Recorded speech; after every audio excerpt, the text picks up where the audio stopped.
Monsieur le Président Cambon, Mesdames et Messieurs les sénateurs, je suis, comme vous, totalement convaincu que la France a besoin d'une diplomatie forte. Elle a besoin d'une diplomatie forte pour faire face à la crise pandémique dans laquelle notre pays et notre continent se trouvent plongés depuis plusieurs mois. Elle a besoin d'une diplomatie forte face à la menace du terrorisme que vous avez les uns et les autres rappelé au cours du débat, qui s'est récemment rappelé aux Français dans son inacceptable violence, sur fond d'une vaste campagne de haine et de manipulation qui a été soulignée par le président Cambon. La France a besoin d'une diplomatie forte pour défendre tout simplement ses intérêts dans un monde brutal, de plus en plus marqué par les rapports de force. La France a besoin d'une diplomatie forte pour renforcer la souveraineté européenne, qui est essentielle à notre propre souveraineté, et pour mieux affirmer sur la scène internationale, aux côtés de nos partenaires, un multilatéralisme nouveau, capable d'apporter des réponses collectives et concertées aux défis globaux, qu'il s'agisse de la santé, du climat, de l'éducation, de la sécurité alimentaire. Tout cela nécessite, pour avoir cette diplomatie forte, un budget qui soit à la hauteur. Et je crois que cette année, nous avons une proposition budgétaire qui est en nette amélioration, tant du point de vue quantitatif que qualitatif. Et je veux vous remercier les uns et les autres, d'abord de l'avoir reconnu et d'avoir souligné tous les efforts qu'il a fallu initier pour aboutir à cette inversion de tendance que je vais tout à l'heure énumérer. Il est indispensable que nous ayons les moyens nécessaires pour que notre diplomatie agisse. Je ne vais pas reprendre, mesdames et messieurs les sénatrices et sénateurs, le débat de géopolitique ici. Certains l'ont fait dans leurs interventions. J'ai l'occasion de le faire, je crois, tous les mois devant la commission des affaires étrangères des forces armées de votre Assemblée. Et simplement, je voudrais juste relever une observation qui m'a un petit peu stimulé de monsieur le sénateur Cadic, qui a rappelé qu'il y avait une Amérique du Sud. Ça ne m'a pas échappé et je voulais vous dire que nous avons une présence très forte de la France en Amérique du Sud, à la fois économique et éducative. Et nous avons des réseaux politiques très, très utiles, et que ce n'est pas parce qu'il n'y a pas de conflit armé entre deux pays en Amérique du Sud que ça ne fait pas partie de nos propres préoccupations. Nous sommes extrêmement présents. J'ai eu l'occasion de m'exprimer à plusieurs reprises sur les situations au Venezuela et en Bolivie, qui sont des situations internes à des pays d'Amérique du Sud. Et nous avons avec l'ensemble de ces pays des relations très, très utiles, fructueuses, parfois délicates. Mais d'une manière générale, la présence de la France dans ce continent d'Amérique du Sud est tout à fait essentielle et nous y veillons de très près.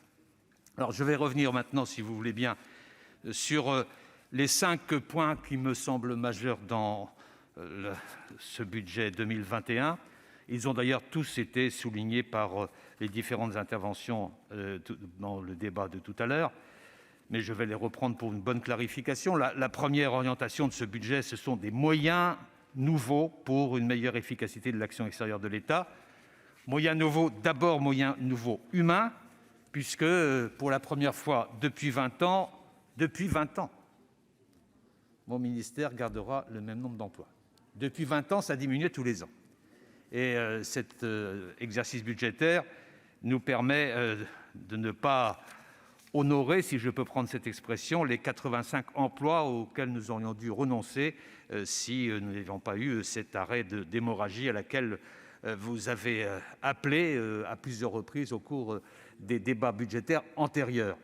Il va sans dire que la détermination des femmes et des hommes du Quai d'Orsay pour assurer le retour de plusieurs centaines de milliers de Français, 370 000 exactement, a certainement contribué à montrer à nos compatriotes l'importance de ce que représente la diplomatie française et l'engagement de ses agents au service des Français. Et vous avez voulu les uns et les autres leur rendre hommage et je vous en remercie. Cette stabilisation des moyens humains, que je souhaite pouvoir aussi constater l'année prochaine avec votre soutien, s'accompagne d'un renforcement de nos moyens de fonctionnement, en particulier sur 3 sujets cruciaux que j'ai eu l'occasion d'évoquer avec vous à plusieurs reprises, en particulier en commission, et que vous avez vous-même évoqué tout à l'heure: l'immobilier, la sécurité, le numérique. Sur l'immobilier, nous avons changé de logiciel. C'est le début, c'est la première fois, c'est la première étape, mais nous ne dépendons plus du CAS 723. Au moins, il n'y a plus seulement que le CAS 723. Et le fait que les moyens aient été renforcés sur le programme 105, qui augmente de 33 %, excusez-moi du peu, sont conformes à l'engagement que j'avais pris devant vous l'année dernière. Donc nous sommes dans une nouvelle logique et on continuera à vendre des biens. Mais la nouveauté, c'est qu'on vend des biens, je serais tenté de dire, pour notre bien. Et on ne vend pas des biens par obligation. Et c'est ce qui change complètement la donne. Et évidemment, on peut faire des opérations immobilières dans tel ou tel endroit parce qu'il faut réaménager, il faut restructurer.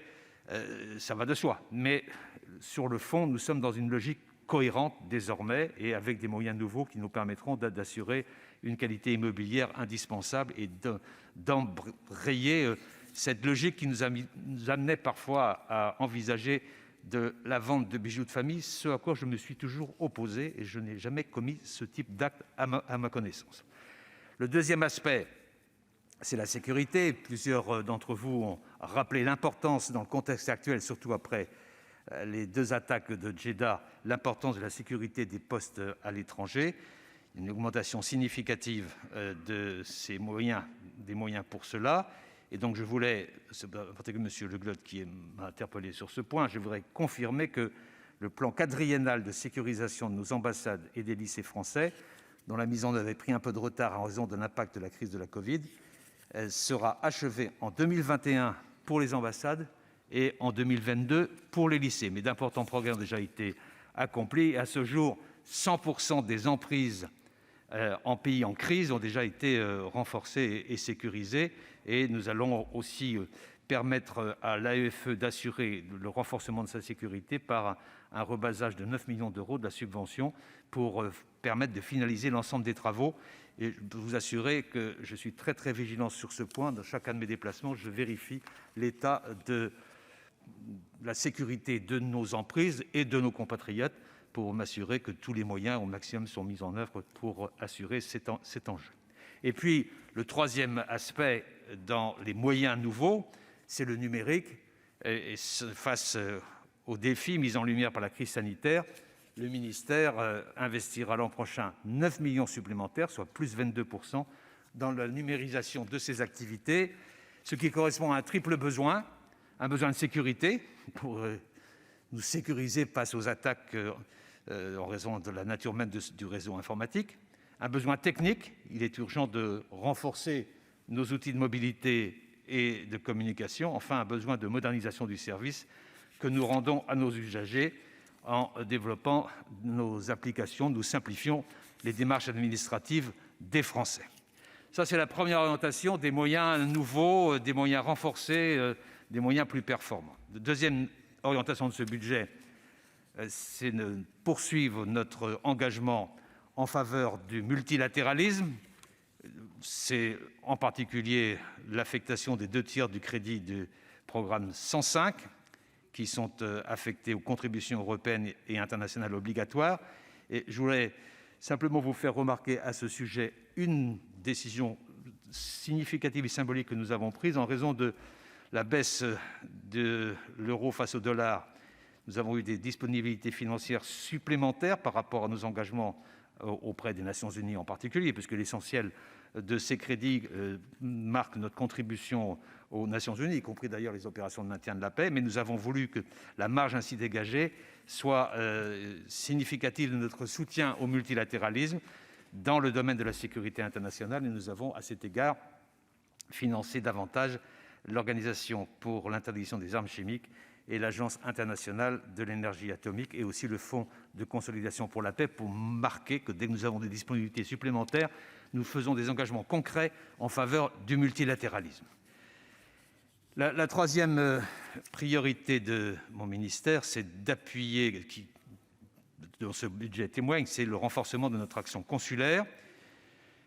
Vous avez vu que le budget de l'action consulaire au service des Français qui résident à l'étranger reste stable à 136 millions d'euros, mais cette stabilité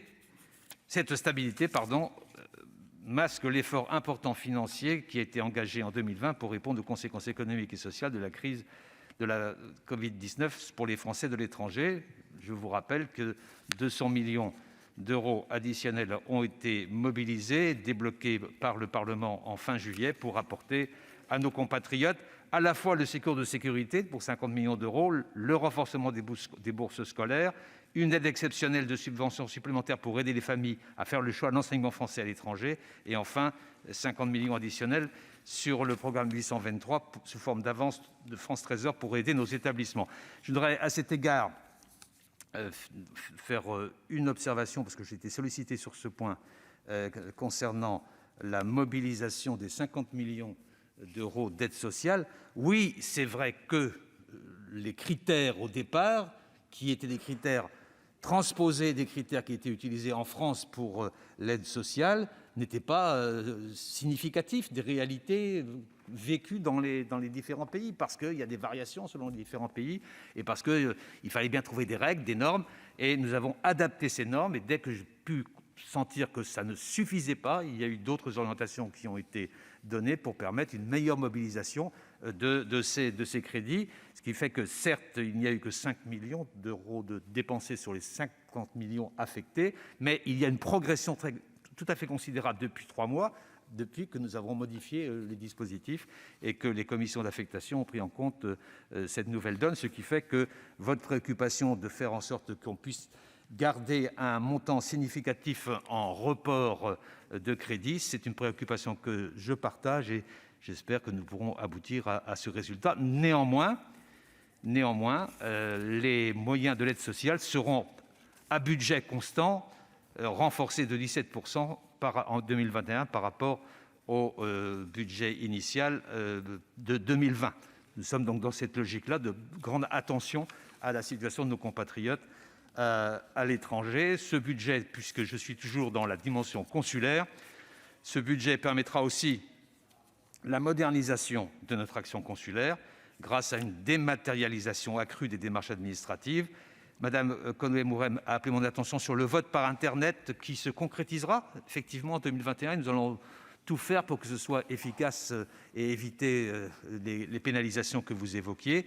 Mais ce sera aussi en 2021 la mise en place du service France Consulaire, qui sera le centre de réponse téléphonique et courriel unique dont l'expérimentation initialement prévue à 2020 avait dû être reportée d'1 an. C'est aussi en 2021 le registre de l'état civil électronique qui se met en place et le développement du projet France Visa, porté, lui, par le budget du ministère de l'Intérieur, mais qui sera poursuivi en pleine coopération.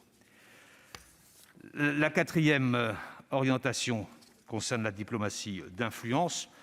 Cela a fait l'objet de beaucoup d'interventions de votre part.